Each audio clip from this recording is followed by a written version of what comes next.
তোমাদের সামনে আবার হাজির হয়ে গেলাম একটি অতি পরিচিত সুস্বাদু রেসিপি নিয়ে, কিন্তু একটু অন্যভাবে। আজকে কাতলা মাছের মাথা দিয়েই মুড়ি ঘন্ট দেখাবো, কিন্তু এই মুড়ি ঘন্টটাই একটু অন্যভাবে কিভাবে করা যায় এবং খেতে আরও সুস্বাদু হয় সেটাই আমি দেখাতে চলে এলাম। এই মুড়ি ঘন্টটায় আমি কি কি নিয়েছি প্রথমে সেইগুলো বলে দিই। আমি এটা ভাজা মুগ ডাল দিয়ে করেছি। মুগ ডালটাকে ভেজে খুব হালকা করে ভাপিয়ে রেখেছি, যাতে ডালটা সামান্য সিদ্ধ হয় আবার গোটা গোটাও থাকে। এতে আমি গোটা পেঁয়াজ নিয়েছি, কুচানো পেঁয়াজ নিয়েছি, গোটা রসুন নিয়েছি, বাটা রসুন নিয়েছি, আদা বাটা নিয়েছি, আর টমেটো, ধনেপাতা, ক্যাপসিকাম আর একটু মটরশুঁটি নিয়েছি। এবার মুগ ডালটাকে আমি শুকনো কড়াইতে ভেজে নিচ্ছি। খুব একটা বেশি লাল করে ভাজবো না, একটু ভাজার গন্ধ বার হলেই আমি গ্যাসের ফ্লেমটা অফ করে দিয়ে আমি ডালটাকে ধুয়ে নিয়ে কিছুক্ষণ ভিজিয়ে রেখে দেব। মুড়োটাকে 4 টুকরো করে কাটিয়ে নিয়ে ভালো করে ধুয়ে লবণ হলুদ মাখিয়ে কিছুক্ষণ রেখে দিয়েছিলাম। এবার সর্ষের তেল গরম করে মুড়োর টুকরোগুলোকে এক এক করে ভেজে নিচ্ছি। মুড়োগুলো কিন্তু বেশ ভালোভাবে ভেজে নিতে হবে, এপিট ওপিট করে। তোমরা দেখছো কুমকুমে রান্না। তোমরা যারা আমার রান্না দেখতে পছন্দ করো, যারা এখনও আমার চ্যানেলটিকে সাবস্ক্রাইব করোনি, তাদের সাবস্ক্রাইব করার জন্য অনুরোধ করলাম। এবার আমি ক্যাপসিকাম আর পেঁয়াজটাকে চৌকো চৌকো করে কেটে রেখেছিলাম, সেইটা অল্প সর্ষের তেলে আমি একটু হালকা করে ভেজে রেখে দিচ্ছি। রান্নাটির শেষের দিকে গিয়ে এই ক্যাপসিকাম আর পেঁয়াজ ভাজাটা মিশাতে হবে। মুড়িঘণ্ট কিন্তু খুবই পপুলার রান্না। এটা অনেক রকমভাবেই হয়।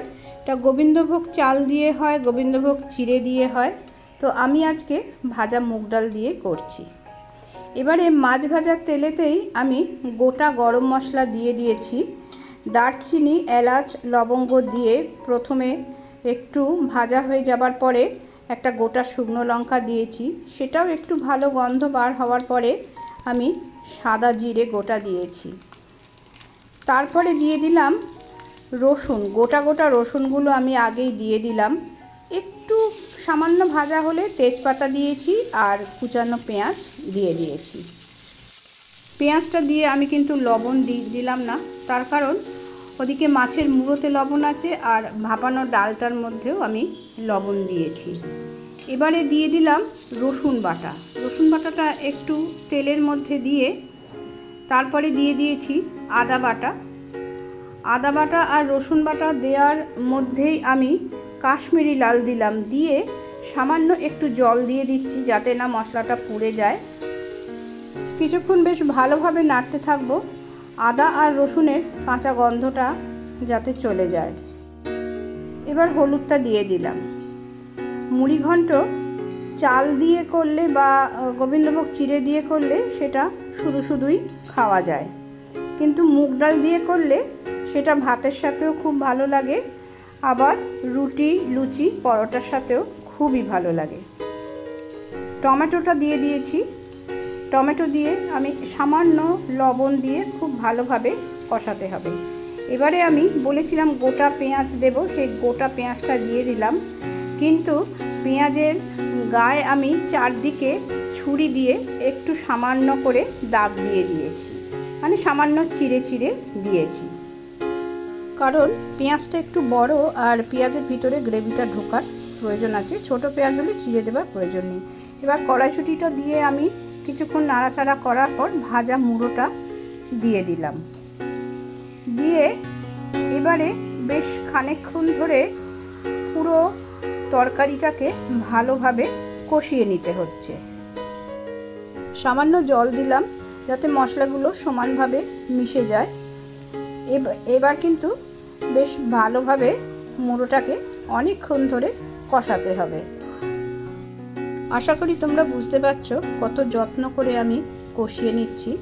আমি মুড়োটাকে ভাঙতে দেব না, এরকম বড় বড় টুকরোই থাকবে। তবে বাড়িতে যদি সদস্য সংখ্যা বেশি থাকে তাহলে অতি অবশ্যই মধ্যিখান দিয়ে আরও একটা করে টুকরো করে ভেঙে নিয়ে রান্না করাই যায়। এবার একটু মিষ্টি দেব।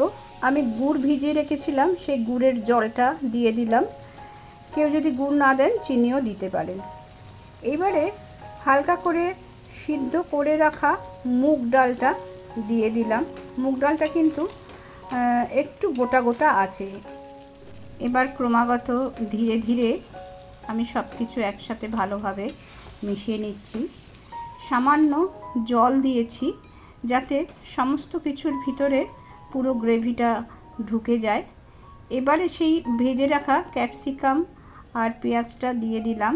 এটাও এইবার খুব ভালোভাবে মিশিয়ে নেব, একবার অন্তত ফুটিয়ে নেব।